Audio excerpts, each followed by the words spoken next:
कल्पना कीजिए एक आदमी को एक अंग्रेज अफसर अपने सामने खड़ा करता है और खुलेआम धमकी देता है कि अगर मुगलों का राज होता तो तुम्हारे दोनों हाथ काट दिए जाते। बाप रे, ये तो बहुत ही खौफनाक स्थिति है। बिल्कुल। और फिर उसी अफसर के आदेश पर उस आदमी की लिखी हुई 700 किताबों का एक बड़ा सा ढेर लगाया जाता है और सरेआम उन्हें आग के हवाले कर दिया जाता है। ये कोई हॉलीवुड एक्शन फिल्म का सीन नहीं है। बल्कि ये हिंदी साहित्य के सबसे महान रचनाकारों में से एक मुंशी प्रेमचंद के जीवन का एक बहुत ही कड़वा यथार्थ है। एकदम सही कहा आपने। और चलिए इसे थोड़ा विस्तार से समझते हैं। आज की हमारी इस गहन चर्चा में हम साहित्य की दुनिया में गहराई से उतरने वाले हैं। हम अक्सर सोचते हैं कि महान साहित्यकार बस अपनी कल्पना से लिखते हैं, है ना? हाँ बिल्कुल, लोगों के दिमाग में एक शांत कमरे में बैठे कॉफी पीते हुए किसी लेखक की छवि उभरती है। हाँ, लेकिन उनका खुद का जीवन किसी महाकाव्य या उपन्यास से कम नहीं होता। इस चर्चा के लिए हमारे पास कुछ बहुत ही शानदार स्रोत हैं, जैसे कि मुंशी प्रेमचंद की आत्मकथा जीवन सार, उनकी बहुत ही मार्मिक कहानी आप बीती, और इसके साथ ही हमारे पास प्रेमचंद और जयशंकर प्रसाद की लेखन शैली का तुलनात्मक अध्ययन करने वाला एक IJMR रिसर्च पेपर भी है। हाँ, और भारतीय वाङ्मय पत्रिका के कुछ समकालीन लेख भी हैं जो आज के मीडिया और बाजारवाद पर बात करते हैं। तो चलिए सीधा प्रेमचंद की आत्मकथा जीवन सार से शुरू करते हैं। इसे पढ़कर तो ऐसा लगता है जैसे कोई इंसान जीवन भर किसी अंतहीन चक्रव्यूह में फंसा रहा हो। देखिए, यहाँ सबसे दिलचस्प बात यह है कि साहित्य कैसे समाज और व्यक्ति के संघर्ष का आईना होता है। जब प्रेमचंद सिर्फ 15 साल के थे, जो कि बच्चों के खेलने कूदने की उम्र होती है, उसी उम्र में उनके पिता का निधन हो जाता है। बाप रे, सिर्फ 15 साल? हाँ, घर में एक सौतेली माँ है, परिवार का पूरा बोझ उस छोटे से लड़के के कंधों पर आ जाता है और आमदनी के नाम पर हाथ में एक पैसा नहीं है, शून्य। ये तो बहुत ही भयानक स्थिति है। और इस शून्य आमदनी के साथ उन्हें अपनी पढ़ाई भी तो जारी रखनी थी। बिल्कुल। स्रोत बताते हैं कि वे स्कूल जाने के लिए हर दिन 5 मील पैदल चलते थे। जरा उस शारीरिक और मानसिक थकावट की कल्पना कीजिए। और फिर घर का खर्च चलाने के लिए उन्होंने ट्यूशन पढ़ाना शुरू किया। और उस ट्यूशन से उन्हें कितने पैसे मिलते थे? महीने के महज 5 रुपए। सिर्फ 5 रुपए? मतलब एक युवा लड़का जिसके पैरों में शायद ठीक से जूते भी नहीं होंगे, वो रात के अंधेरे में मीलों का सफर तय कर रहा है। हाँ, ये केवल गरीबी का वर्णन नहीं है। असल में ये उस मनोविज्ञान की नींव है जो आगे चलकर उनकी कहानियों में इतनी गहराई से दिखने वाला था। मुझे ये बात बहुत मजेदार लगी कि जिस इंसान ने शब्दों के जरिए पूरे समाज को इतने अच्छे से पढ़ लिया, गणित उनके लिए एकदम क्रिप्टोनाइट जैसा था। हाँ, ये एक बहुत ही सटीक उपमा है ना? उन्होंने बीज गणित मतलब अलजेब्रा को गौरी शंकर की चोटी कहा था, मतलब माउंट एवरेस्ट, और वो उसमें 2 बार फेल भी हुए थे। बिल्कुल। और इतनी भयानक गरीबी, स्कूल में असफलता, और फिर वो अंग्रेजों की धमकी जिसका आपने शुरुआत में जिक्र किया, जब उन्होंने नवाब राय के नाम से सोजे वतन लिखा था। हाँ, जिसे अंग्रेज कलेक्टर ने सेडिशन या राजद्रोह बताकर जब्त कर लिया था।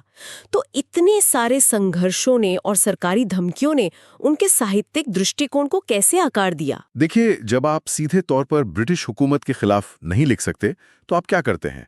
आप समाज के भीतर जो कमियां हैं, जैसे जमींदारों का अत्याचार या जातिवाद और गरीबी, आप उसकी तरफ मुड़ जाते हैं। इन्हीं संघर्षों ने उन्हें महलों से निकालकर धूल भरी पगडंडियों का लेखक बना दिया। हाँ, क्योंकि जो व्यक्ति खुद एक एक पैसे के लिए मोहताज है, वो राजकुमारों की काल्पनिक कहानियां थोड़ी लिखेगा। एकदम सही। और उनका वो जीवन शारीरिक रूप से भी बहुत कष्टदायक था। गरीबी के कारण उन्हें देहात में कई दिनों तक केवल सूखी घुइयां खाकर गुजारा करना पड़ता था। और मैंने पढ़ा कि एक बार उन्होंने जिमीकंद यानी टैरो रूट की सब्जी खा ली थी, जिससे उन्हें भयंकर पेचिश हो गई। हाँ, पेचिश यानी डिसेंट्री। और वो बीमारी सालों तक उनका पीछा नहीं छोड़ पाई। वो लगभग लाइलाज बन गई थी। लेकिन इसका जो अंत है वो सच में किसी को भी हैरान कर सकता है। बिल्कुल। 1921 में जब गांधी जी ने असहयोग आंदोलन शुरू किया, तो प्रेमचंद उनसे इतने प्रभावित हुए कि उन्होंने अपनी 20 साल पुरानी सरकारी नौकरी तुरंत छोड़ दी, बिना कुछ सोचे समझे। हाँ, वे गांव चले गए और चरखा चलाने लगे। और ताज्जुब की बात देखिए, कुछ ही महीनों में उनकी वो सालों पुरानी लाइलाज बीमारी बिना किसी दवा के ठीक हो गई। अरे, ये कैसे संभव है? मतलब क्या इसका अर्थ ये है कि उनकी बीमारी केवल शारीरिक नहीं थी? देखिए, जब कोई इंसान अपनी अंतरात्मा के खिलाफ जाकर कोई काम करता है, जैसे उस ब्रिटिश राज की नौकरी करना जिसका वो भीतर से विरोध करता हो, तो वो एक भयानक मानसिक दबाव पैदा करता है। और जैसे ही उन्होंने वो नौकरी छोड़ी, वो तनाव खत्म हो गया और शरीर भी स्वस्थ हो गया। इसी चीज ने उन्हें एक कट्टर भाग्यवादी बना दिया जो जमीनी हकीकत पर भरोसा करता था। ये मानसिक दबाव और कर्म का जो सिद्धांत है वो हमें सीधे उनकी एक बहुत ही शक्तिशाली कहानी आप बीती की तरफ ले जाता है। हाँ, ये उनकी बहुत ही महत्वपूर्ण कहानी है। अभी तक तो हमने प्रेमचंद को एक महान नायक के रूप में देखा है ना? लेकिन आप बीती दिखाती है कि एक महान लेखक के भीतर भी कितनी कमजोरियां और अहंकार हो सकता है। बिल्कुल। इस कहानी का मुख्य पात्र एक लेखक है जो असल में स्वयं प्रेमचंद का ही अक्स है। वो एक फटे हुए कंबल पर बैठकर लिखता है। और तभी उमापति नाम के एक स्वघोषित कवि और जमींदार की चिट्ठियां उसे आने लगती हैं, जिसमें उसके बहुत ज्यादा एकदम झूठी प्रशंसा होती है। और यहीं से लेखक के अहंकार का खेल शुरू होता है। जब कोई फटे कंबल पर बैठकर लिखने वाला संघर्षरत लेखक इतनी प्रशंसा सुनता है, तो उसका सोया हुआ अहंकार जाग उठता है। हाँ, और वो उमापति इसी अंधेपन का फायदा उठाता है।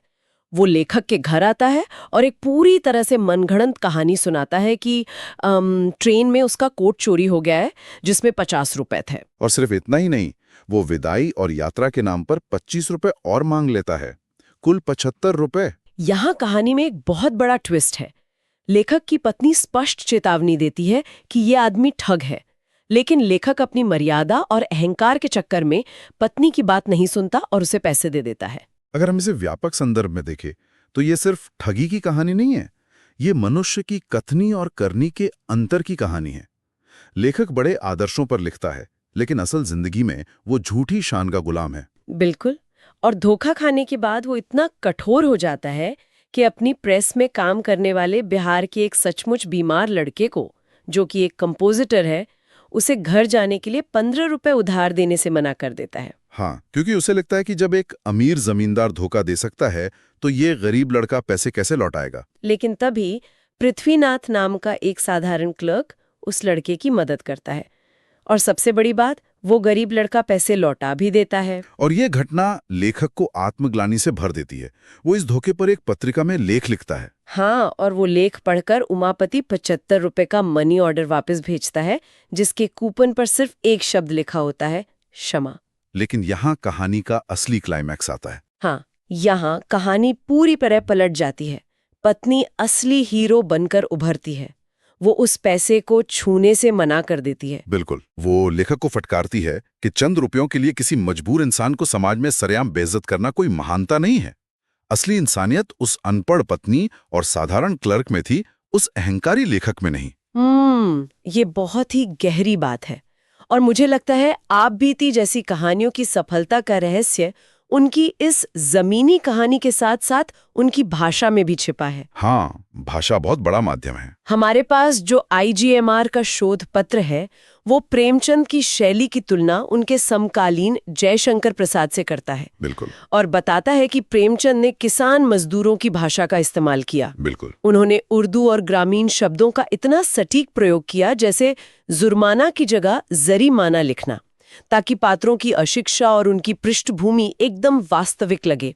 उनकी शैली बहुत सीधी और यथार्थवादी थी। मुझे तो ऐसा लगता है जैसे प्रेमचंद एक डॉक्यूमेंट्री फिल्म मेकर हैं जो बिना किसी फिल्टर के कच्ची धूप में शूटिंग कर रहे हैं। हाँ, एकदम कच्चा यथार्थ। और दूसरी तरफ प्रसाद जी एक हॉलीवुड डायरेक्टर हैं जो नाटकीय लाइटिंग और सॉफ्ट फोकस लेंस का इस्तेमाल करते हैं, है ना? क्योंकि प्रसाद जी एक कवि और नाटककार थे, तो उनकी कहानियां जैसे आकाशदीप बहुत काव्यात्मक और दार्शनिक हैं। हाँ, उनकी भाषा बहुत परिष्कृत और संस्कृत निष्ठ है। पर यहाँ मेरा एक सवाल है, क्या एक शैली दूसरे से बेहतर है? क्या प्रसाद जी की भाषा आम आदमी के लिए बहुत कठिन नहीं थी? देखिए, ये एक बहुत ही महत्वपूर्ण सवाल खड़ा करता है, पर हमें समझना होगा कि दोनों का उद्देश्य बिल्कुल अलग था। प्रेमचंद समाज की बाहरी कुरीतियों और गरीबी को उजागर कर रहे थे, इसलिए उनकी भाषा खुरदरी और जमीनी थी। समझ गई। लेकिन प्रसाद व्यक्ति के मन के भीतरी द्वंद्व और ऐतिहासिक सांस्कृतिक गौरव को खोज रहे थे। अब इतने गहरे मानवीय भावों को दर्शाने के लिए परिष्कृत भाषा तो आवश्यक थी, दोनों अपने अपने धरातल पर श्रेष्ठ हैं। हाँ, ये बात तो है। लेकिन ये तो उस दौर की बात हुई जब साहित्य एक तपस्या था, बालमुकुंद गुप्त और हरिवंश राय बच्चन जैसे लोगों के लिए। पर आज के दौर में, आज तो शॉर्टकट का बाजार गर्म है। बिल्कुल, और यहीं पर भारतीय वाङ्मय पत्रिका के समकालीन लेख काम आते हैं। लीलाधर जगुड़ी का लेख स्पष्ट करता है कि आज का मीडिया, विशेष रूप से टीवी चैनल, कोई सामाजिक मिशन नहीं चला रहे। वे तो बस मुनाफे का धंधा बन गए हैं। हाँ, सिर्फ टीआरपी के लिए वे हिंदी और अंग्रेजी को मिलाकर एक नकली बाजारू भाषा बना रहे हैं। लेख में इसे विदेशी गाजर घास कहा गया है, जो मूल भारतीय भाषाओं को नष्ट कर रही है। गाजर घास मतलब वो जंगली घास जो बाकी पौधों को उगने नहीं देती। और अब तो लेखक की कोई गरिमा भी नहीं रही। टीवी सीरियल्स एक पूरी यूनिट द्वारा लिखे जाते हैं, किसी एक मूल लेखक द्वारा नहीं। हाँ, जिससे मौलिकता पूरी तरह खत्म हो जाती है। पर यहाँ मैं एक तर्क रखना चाहूंगी। मतलब क्या भाषा समय के साथ बदलती नहीं है? अगर टीवी की इस हिंग्लिश या मिश्रित भाषा को लोग समझ ही रहे हैं, तो इसमें बुराई क्या है? क्या इसे प्राकृतिक विकास नहीं माना जाना चाहिए? देखिए, प्राकृतिक विकास और व्यावसायिक मुनाफे के लिए भाषा को भ्रष्ट करने में बहुत बड़ा अंतर है। जब आप गहरी भावनाओं को व्यक्त करने वाले सटीक शब्दों को हटाकर केवल काम चलाओ विदेशी शब्द ठूंस देते हैं, तो आप केवल भाषा को ही कमजोर नहीं कर रहे हैं। तो और क्या नुकसान हो रहा है? आप उस समाज की सोचने समझने की क्षमता को भी सीमित कर देते हैं, और इसी से सांस्कृतिक पतन होता है। जैसे लेख में माताल उत्सव का जिक्र है। दुर्गा पूजा जैसे पवित्र त्योहार अब कान फोड़ू डीजे और शराब के नशे में झूमते युवाओं का अड्डा बन गए हैं। इसे अपसंस्कृति कहा गया है। सच में? ये तो हम आज अपने आसपास भी देख रहे हैं। और सिर्फ यही नहीं, लेखों में नोबेल पुरस्कारों के विवाद का भी जिक्र है। यह रिपोर्ट किया गया है कि कैसे महाश्वेता देवी जैसी जमीनी लेखिका के मुकाबले हर्टा मुलर का चयन किया गया, जो दिखाता है कि वैश्विक स्तर पर भी राजनीति ही हावी है। हम यहाँ किसी का पक्ष नहीं ले रहे, पर स्रोत यही बताते हैं कि साहित्य अब बाजार और राजनीति का हिस्सा बन गया है। बिल्कुल। तो आज के इस गहन अध्ययन में हमने वाकई कई परतें खोली हैं। हमने देखा कि कैसे प्रेमचंद के कठोर जीवन ने उनकी कहानियों में एकदम बेबाक यथार्थ भर दिया। कैसे आप बीती ने हमें इंसानियत और पैसे की असल कीमत समझाई। हाँ, और कैसे प्रसाद जी ने भाषा को काव्यात्मक ऊंचाइयां दी। और ये भी कि कैसे आज का ये बाजारू मीडिया उस पूरी महान विरासत को किसी गाजर घास की तरह निगल रहा है। बिल्कुल, ये हम सबके लिए चिंता का विषय होना चाहिए। हाँ, और अंत में मैं जो लोग हमें सुन रहे हैं उनके लिए एक गहरा विचार छोड़ना चाहूंगी। प्रेमचंद की कहानी आप बीती में उनकी पत्नी ने कहा था कि चंद रुपयों के लिए किसी को समाज में सरेआम बेइज्जत करना इंसानियत नहीं है। बहुत ही शक्तिशाली बात थी वो। आज के इस कॉल आउट और ट्रेंडिंग के दौर में, जहां हम रोज सोशल मीडिया पर किसी न किसी को नीचा दिखाकर अपनी नैतिक श्रेष्ठता साबित करने की कोशिश करते हैं, जरा सोचिए, क्या हम भी अनजाने में उसी अहंकार का शिकार नहीं हो रहे हैं जिसका शिकार प्रेमचंद हुए थे? बिल्कुल, ये सोचने वाली बात है। क्या हम इस बाजारू भाषा के साथ साथ अपनी करुणा और इंसानियत भी खो रहे हैं? ये एक ऐसा सवाल है जो हमें खुद से पूछना चाहिए। इसी विचार के साथ हमारी इस गहरी चर्चा से जुड़ने के लिए बहुत बहुत धन्यवाद।